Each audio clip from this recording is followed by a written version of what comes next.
నమస్తే, welcome to our channel. నేను సిరి. పార్లమెంట్లో అయితే బీఆర్ఎస్ పార్టీ ఎలా ఓడిపోయిందో మనం చూసాం. అయితే దీనికి నైతిక బాధ్యత వహిస్తూ బీఆర్ఎస్ వర్కింగ్ ప్రెసిడెంట్గా కేటీఆర్ గారిని రాజీనామా చేయాలంటూ తనపై ఒత్తిడి అయితే వస్తుంది. సో మరి తను రాజీనామా చేస్తారా లేదా అనేది మరి చూడాలి. సో ఈ అంశాన్ని మనకి వివరించడానికి మనతో పాటు ఉన్నారు ప్రముఖ సీనియర్ జర్నలిస్ట్ డివిఎస్ గారు.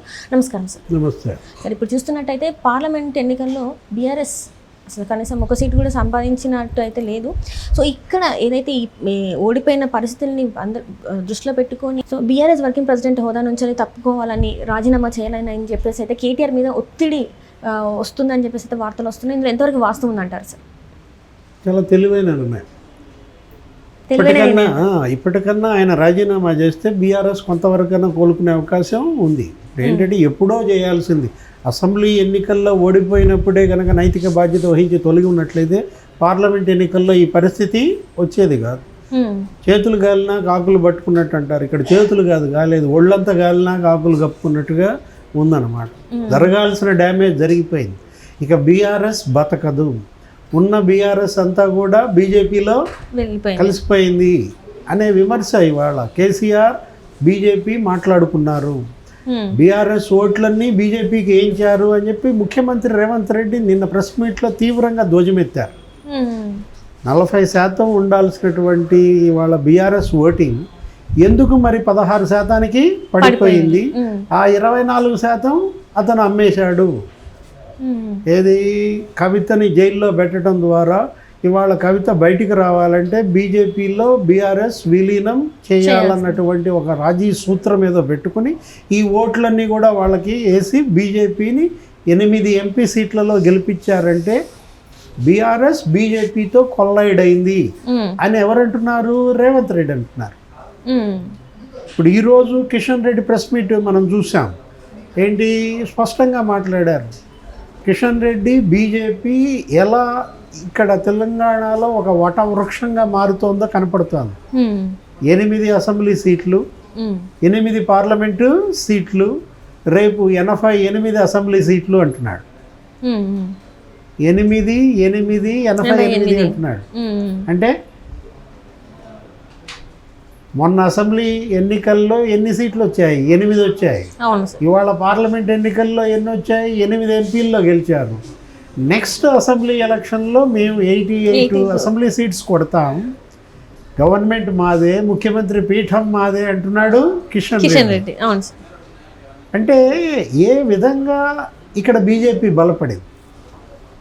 ఒక 5 నెలల్లోనే ఎంత తీవ్రంగా ఇక్కడ బీజేపీ వేళ్ళునుకుంది అనేది కనపడుతోంది. అసెంబ్లీ ఎన్నికల్లోనే గెలవాల్సింది.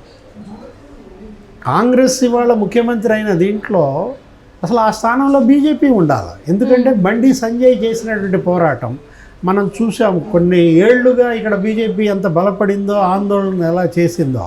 కానీ ఏం జరిగింది? కవిత అరెస్టు విషయంలో బీజేపీ నాంచడం, దాంతో బీఆర్ఎస్ బీజేపీ ఒకటే అనే భావన ప్రజల్లోకి వెళ్ళి బీజేపీ బీ టీమ్ బీఆర్ఎస్ అన్నారు. అది ప్రజల్లో బలంగా నమ్మారు. రాహుల్ గాంధీ అదే చెప్పాడు, ప్రియాంక అదే చెప్పింది, రేవంత్, బట్టి విక్రమార్క, ఉత్తమ్ అందరూ అదే ప్రచారం చేసినప్పుడు బీజేపీకి బీ టీమ్ బీఆర్ఎస్ అని నమ్మి ప్రజలు ఎవరికి పట్టం కట్టారు? కాంగ్రెస్ కి. రేవంత్ ని ముఖ్యమంత్రి చేశారు. జరిగిన తప్పిదాన్ని గ్రహించినటువంటి బీజేపీ ఏం చేసింది? యూటర్న్ తీసుకుంది. కవితని అరెస్ట్ చేశారు. ఇప్పుడు కవిత ఇవాళ జైల్లో ఉంది. ఇప్పటికీ బయటికి రాలేదు. 3-4 నెలలు అవుతుంది. మళ్ళీ ఈ రోజు కూడా ఆమె రిమాండ్ పొడిగించింది కోర్టు. ఎప్పుడు కవిత బయటకు వస్తుందో తెలియదు. కన్న తండ్రి ఏమో అసలు కూతుర్ని పట్టించుకున్న దాఖలాలు లేవు. ఆయనేమో ఎన్నికల ప్రచారంలో పడి తిరిగి ఇవాళ బీఆర్ఎస్ 3rd ప్లేస్కి వచ్చింది. 17 ఎంపీ సీట్లలో 14 ఎంపీ సీట్లలో 3వ స్థానమా? 10 ఏళ్ళు ఈ రాష్ట్రాన్ని పరిపాలించిన ఉద్యమ పార్టీ ఇంతగా జావగారిపోవటం, ఇంతగా నేలకి పడటం అనేది అసలు అనూహ్యం అన్నమాట.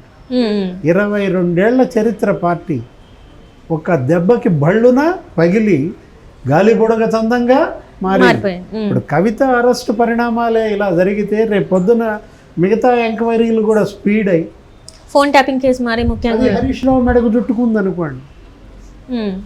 మిషన్ కాకతీయ మిషన్ భగీరథ, కాళేశ్వరం ఇవన్నీ కూడా కేటీఆర్ మెడకు చుట్టుకున్నాయి అనుకోండి. అసలు ఫోన్ ట్యాపింగ్ అనేది అసలు కేసీఆరే ప్రధాన కారణం అంటున్నారు.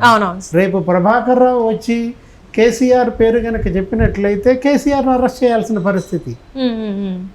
10 ఏళ్ల తెలంగాణ ఉత్సవాలు నిన్నే కనుక మనం చేసుకున్న దీంట్లో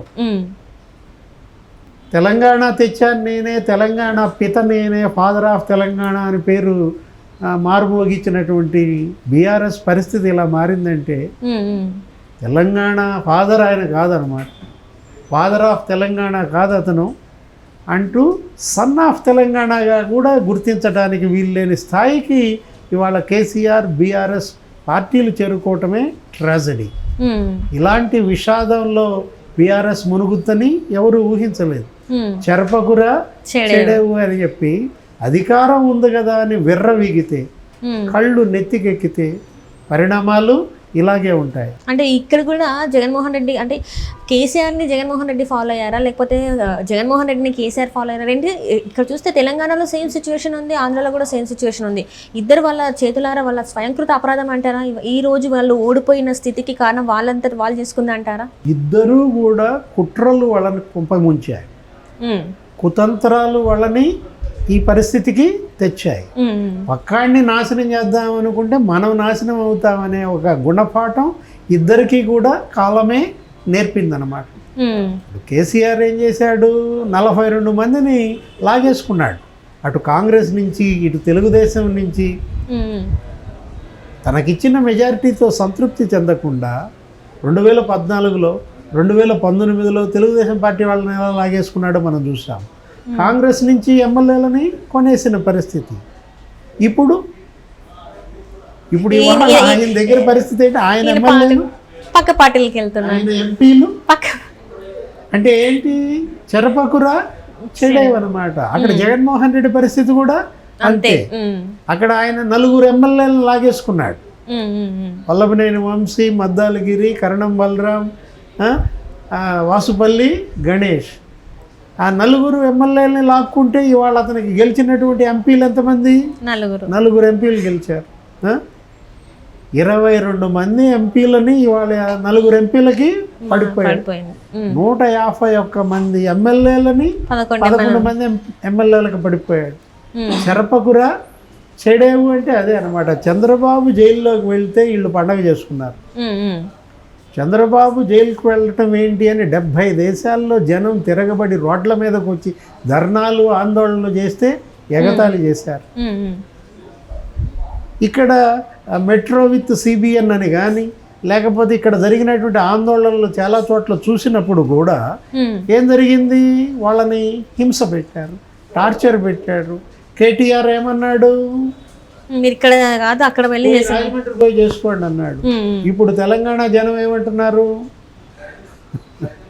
కేటీఆర్ వర్కింగ్ ప్రెసిడెంట్గా దిగిపో, ఇప్పటికైనా నువ్వు వర్కింగ్ ప్రెసిడెంట్గా దిగి హరీష్ రావు, కేటీఆర్, సంతోష్ రావు వీళ్ళందరూ కూడా తెర వెనక్కి వెళ్ళి కేసీఆర్ని ముందు పెట్టి బీసీలు, ఎస్సీలు, ఎస్టీలు, మైనారిటీ నాయకత్వాన్ని ముందు పెట్టుకుంటే కనీసం ఈ బీఆర్ఎస్ అనేది కొంతవరకన్నా బతకగలదు.